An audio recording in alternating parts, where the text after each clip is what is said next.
kulanti wanaagsan daawadayaal kuna soo dhawaada barnaamijka wararkii ugu dambeeyey ee Soomaaliya. qodobadan caawa barnaamijka ku soo qaadi doonana waxaa ka mid ah dawladda federaalka oo ciidamo aan horey loo arag soo dhoobtay daljirka Dahsoon kadib warkii ka soo yaray mucaaradka ee ahaa inay jimcaha soo aadan halkaasi ku qabanayaan barnaamijyo waaweyn. haddaba waa sidee jawiga daljirka Dahsoon oo caawa lagu arkayo ciidamo aad u fara badan. madaxweynaha Puntland oo soo saaray war lama filaan ah kadib markii uu codsaday in shirka wadatashiga lagu qabto dalka dibaddiisa. maxay tahay sababta dani ku qasabtay inuu dalabkan soo bandhigo? muxuuse yahay ujeedka uu ka leeyahay? qaramada midoobay oo si kulul uga hadashay xaaladda siyaasadeed ee Soomaaliya, farriin cajiib ahna u dirtay madaxweyne Farmaajo. haddaba muxuu yahay go'aanka kama dambaysta ah ee beesha caalamka? xogo ayaan idinkaga soo gudbin doonnaa insha allah. wararkeenna kalena waxaa ka mid ah madaxweyne deni oo canaantii ugu darnayd kala kulmay wakiillo ka socday beesha caalamka oo uu maanta kula kulmay Garowe. haddaba maxaa loo sheegay Saciid Deni? cabdiraxmaan cabdishakuur oo weeraray beesha caalamka xilli uu fashiliyey qorshe ay la wadaan madaxweyne Farmaajo. muxuu cabdiraxmaan cabdishakuur ka yidhi sida ay beesha caalamka ula dhacsan tahay go'aammada madaxweyne Farmaajo? iyo wasiirkii hore ee qorshaynta Soomaaliya oo eedayn culus u jeediyey madaxweyne Farmaajo.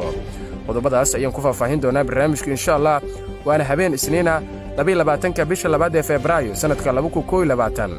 barnaamijkan wararka Soomaaliya waa mid aan ku soo gudbinno dhammaan dhacdooyinka dalka. haddaba daawada ka qayb qaado dib u dhiska dalka innagoo ka dheeraanayna wax walba oo dib inoo celin karaa. waad ku mahadsan tihiin inaad taasna la fahantaane fadlan nala faafiya wararka oo gaarsiiyo saaxiibadiinna idinkoo ku sheergaraynaya baraha bulshada. mahadsanidiin. aynu ku bilowno wararkeenna. waxaa caawa lagu soo warramayaa in fagaaraha daljirka Dahsoon lagu arkayo ciidamo aad u fara badan, kuwaasi oo ka tirsan ciidamada dawladda federaalka ee Soomaaliya, gaar ahaan kuwa sida gaarka u tababaran ee waran loo yaqaano. warar aan la xaqiijin ayaa waxa ay sheegayaan in ciidamadan ay halkaas u soo gaareen sabab la xiriira warkii ka soo yaray mucaaradka kadib markii murashaxiinta mucaaradka ay galabta ku dhawaaqeen in dibadbaxyo kale ay ku qabanayaan daljirka Dahsoon jimcaha soo aadan 26 bishan 2021.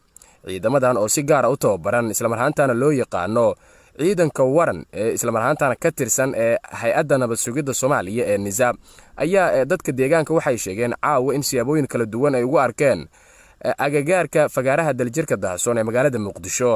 ciidankan ayaa xaruntooda waxa ay tahay habar Qadiijo ee taliska nabad sugidda oo halkaasi aan ka fogeyn, iyadoona halkaas lagu arkayo ciidamadani. dadka deegaanka waxay sheegeen inay soo food saartay cabsi la xiriirta in jimcaha ay halkaasi waxyaabo kale ka dhacaan oo la xiriira waxyaabihii ka dhacay toddobaadkii aynu ka soo gudubnay. midowga murashaxiinta mucaaradka ayaa galabta waxa ay ku dhawaaqeen in ay qaban doonaan barnaamijyo kale oo waaweyn oo looga soo horjeedo madaxweyne Farmaajo, kaasi oo ka qabsoomi doona magaalada caasimadda ee Muqdisho, gaar ahaan fagaaraha daljirka Dahsoon. dawladda Soomaaliya ayaa si adag uga soo horjeeda in barnaamijyo ay ka dhacaan magaalada Muqdisho, gaar ahaan halkaasi. wararka ku soo kordha iyo waxyaabaha ugu dambeeya ee barnaamijyada ay ku dhawaaqeen midowga murashaxiinta mucaaradka wararkeena dambe ayaan idinkugu soo gudbin doonaa insha allah. markaana madaxweynaha Puntland Saciid Cabdulaahi Deni ayaa soo saaray war lama filaan ah kadib markii uu codsaday in shirka wadatashiga ah lagu qabto dalka dibaddiisa. madaxweynaha Puntland Saciid Cabdulaahi Deni oo kulan la qaatay xubno ka socday wakiilada beesha caalamka ayaa waxa uu soo saaray war la xiriira in aysan iyagu tegi karin magaalada Muqdisho islamarhaantana aysan isku aaminaynin filla Soomaaliya. waxa uuna dalbaday Saciid Deni in shirka wadatashiga qaran ee looga arrinsanayo arrimaha doorashooyinka Soomaaliya lagu qabto dalka dibaddiisa. Saciid Deni ayaa hadalkan waxa uu ka soo yaray kadib markii xalayto uu ka dhawaajiyay arrimo badan oo sir ah oo dhex maray isaga iyo madaxweynaha dalka Maxamed Cabdulaahi Farmaajo. waxaana madaxweynaha Puntland Saciid Cabdulaahi Deni soo food saartay cabsi la xiriirta ammaankiisa maadaama uu kashifay arrimo fara badan oo taabanaya siyaasadda madaxweynaha dalka Maxamed Cabdulaahi Farmaajo. qaybaha hore ee wararkeenna ayaa daawanaysaan. beesha caalamka, gaar ahaan hay'adda qaramada midoobay la yiraahdo, waxa ay war kulul ka soo saartay dhacdooyinkii 19 February ka dhacay magaalada Muqdisho.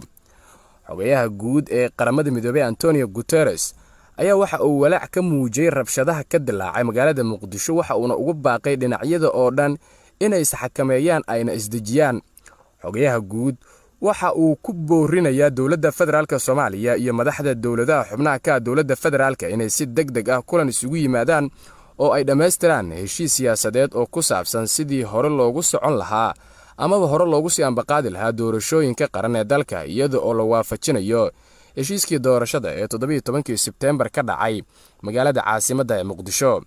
Xogayaha guud waxa kale oo ku baaqaya in si buuxda loo ixtiraamo xuquuqda isu imaatinka nabadda ah iyo xorriyadda hadalkan ayaana taabanaya dowladda federaalka ah ee Soomaaliya oo iyadu ay dhammaan joojisay isku soo baxyada dadweynaha sabab la xiriira COVID-19 iyadoona toddobaadkii hore ka hortagtay dibadbax ay soo abaabuleen murashaxiinta mucaaradka ah.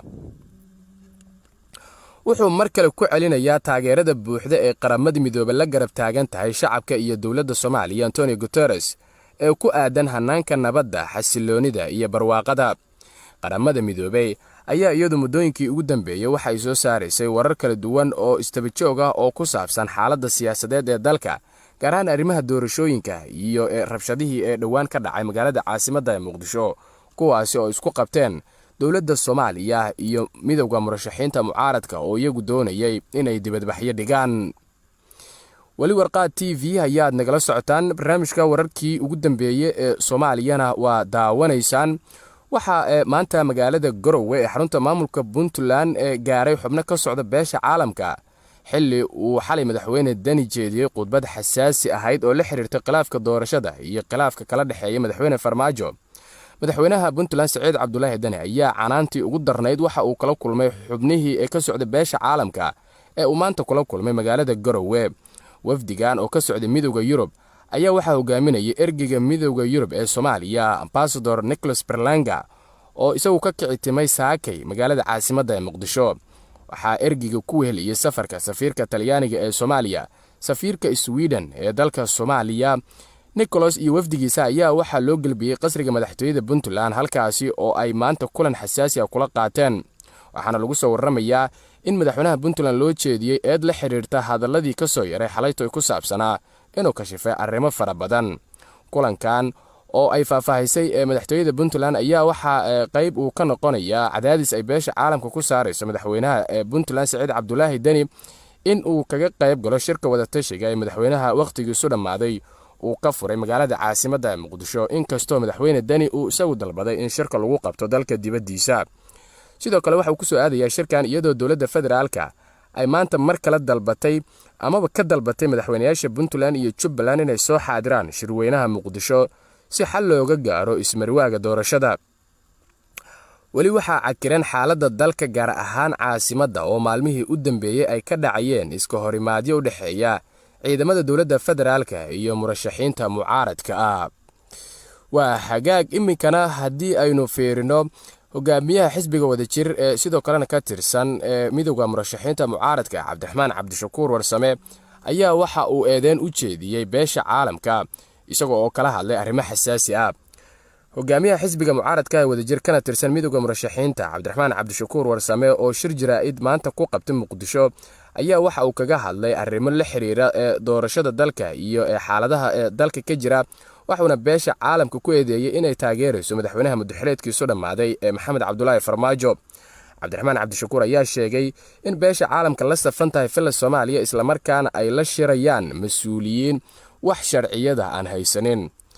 isaga oo arrimahaasi ka hadlayay waxa uu tilmaamay in beesha caalamka uusan ba aqoonsanayn iminka wax laga bilaabo maadaama uu yiri waxa ay la shirayaan madaxweyne muddaxileedkiisu dhamaaday oo wax sharciyada aan u haysanin in lala shiro. waxa uuna ugu baaqay beesha caalamka in arrintaasi ay ka fiirsato. sidoo kale dowladda Soomaaliya waxay sheegtay iyaduna in Farmaajo uu xilka sii haynayo inta laga dooranayo maamul cusub oo bedela, mana la oga waqtiga ay doorashada Soomaaliya ee dhacayso maadaama waqtigii loogu talagalay ay dhaaftay ilaa iyo haddana aysan jirin wax dadaala oo ku saabsan sidii doorasho loo qaban lahaa. ugu dambeyntii wasiirkii hore ee qorsheynta Soomaaliya Cabdiraxmaan Cayinte ayaa waxa uu weeraray madaxweynaha dalka Maxamed Cabdullaahi Farmaajo. wasiirkii hore ee qorsheynta Soomaaliya Cabdiraxmaan Yuusuf Cayinte ayaa si kulul u dhaliilay halka uu Soomaaliya ku wado madaxweynaha Soomaaliya Maxamed Cabdullaahi Farmaajo.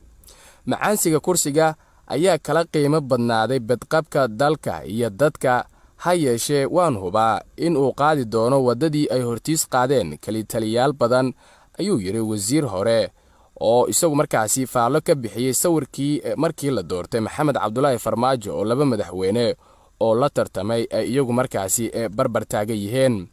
qoraal kale ayuu ku sheegay in laga sugayo golaha ammaanka in ay qaadaan tallaabo karan ah hogaamiyaasha siyaasadda ee dalka kuwa markaasi ku wada xaaladda qarka iska tuurnimada ah oo horseedi karta dagaal sokeeye sida uu hadalka u dhigay wasiirkii hore ee warfaafinta Soomaaliya. waxa uuna sheegay in loo baahan yahay in faragelin lagu sameeyo maamulka madaxweynaha muddaxileedkiisa u dhammaaday maxamed cabdulaahi farmaajo. qodobkaas ayaa u dambeeyay warkeena tan iyo warkan war la mid ah inta aynu dib ugu kulmi doono nabadgelyo.